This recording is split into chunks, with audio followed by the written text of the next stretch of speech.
स्वामी गुणेशानंद जी महाराज, राधे राधे महाराज जी।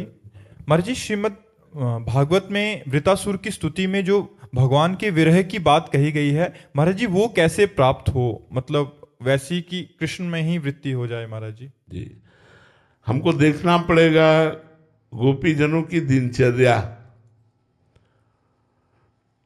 उनकी प्रातः से लेकर सायं तक संपूर्ण दिनचर्या श्री कृष्णमय है।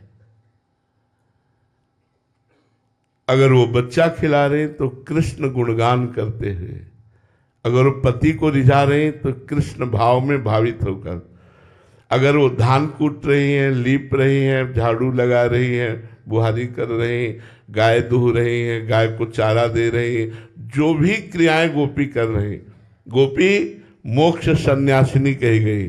सन्यास मोक्ष को प्राप्त होता है, लेकिन गोपी जनों ने मोक्ष का भी सन्यास करके श्री कृष्ण विरह में वो रस प्राप्त किया कि उद्धव जैसे ज्ञानी भी उनकी चरण धूलि चाहते। वंदे नंद ब्रज स्त्रीणाम पाद रेणुम अभिक्षुषा या साम हरि कथोद्गीतम पुनाति भुवनत्रयम्। वो जो हमारी प्रातः चेतना से लेकर अचेत अवस्था तक की दिनचर्या है, इसमें भगवत विस्मरण ना होने पावे, ये हमें बात पकड़नी। क्योंकि कोई भी शरीरधारी बिना कर्म किए नहीं रह सकता, कुछ न कुछ उससे कर्म बनेंगे। तो पहले ही हमें बात ध्यान देनी है, प्रतिकूल से विसर्जनम, भगवान के प्रतिकूल कोई आचरण ना होने पावे। अब ये सबसे कठिन काम है। मतलब गोपी अपने पति को रिझा रही, लेकिन कृष्णाकार भावना में, उसकी वृत्ति कृष्णाकार है, पति में नहीं है। वो पुत्र को दुलार कर रही, लेकिन कृष्ण में। इसका प्रमाण मिलता है जब बंसी बजी तो जो जहां जैसी थी वैसे ही छोड़कर आई ब्रजनारी सुनत बंसी लो, गृहपति बंधु विसारे, दर्शन मदन गोपाल मनोहर, मन ताप निवारे। हर्षित बदन बंक अवलोकन, सरस मधुर धुनि गावे, मधुमय श्याम समान अधर धर, मोहन वेणु बजावे। जे ही वंशी ध्वनि कानों में पड़ी, पुत्र पति शरीर परिवार धन सबका विस्मरण, क्योंकि स्मरण तो श्री कृष्ण का ही निरंतर होता था। किसी भी क्रिया को वो करते हुए कृष्णाकार वृत्ति रखती थी। जैसे वो दही बेचने जा रही तो विक्रेतु कामाखिल गोप कन्या मुरारी पादार्पित चित्तवृत्ति।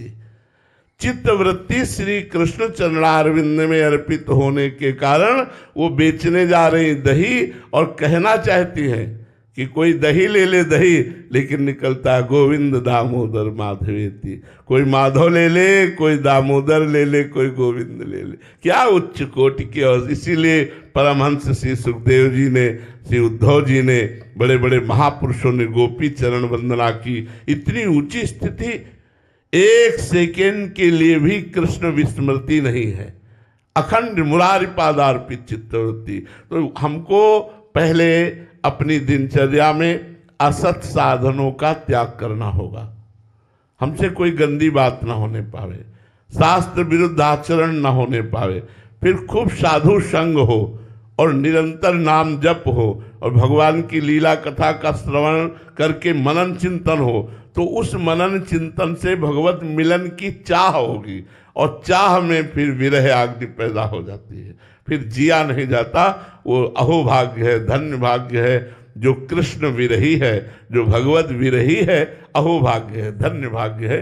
तो उसका साधन तो यही है, प्रथमई सेवहु गुरु के चरण, जिन या धर्म कहो सब करन, नाम प्रताप बताइयो, जो हरिवंश नाम अनुसरहु, निस दिन गुरु को सेवन करहु, सकल समर्पण प्राण धन।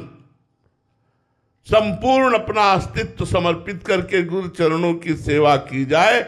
जो नाम दिया, खूब निरंतर नाम मंत्र जप किया जाए, उसी से विराग्नि पैदा हो जाएगी। ऐसी भक्ति करो बहुकाल, गुरु उपदेश चलो यह चाल, ऐसी भक्ति करो बहुकाल। ये 9 लक्षण भक्ति के, या हरि भक्ति करे जब कोई, तब हरिवंश नाम रति होई। ये अगर रति प्रकट हो गई फिर बात बढ़ जाती, फिर तो विरह पैदा हो जाता है। मिलन के बिना हृदय तड़पने लगता है, जलने लगता है। नहीं खाट पान ते भावे है, नहीं कोमल वसंत सुहावे, सब विषय लगे ते खारा है, हरियासिक का मग न्यारा है, वो फिर विरह पैदा होता है। इसलिए प्रथम तो गुरुदेव के चरणों की सेवा, द्वितीय साधु संग, तृतीय खूब नाम जप, और चतुर्थ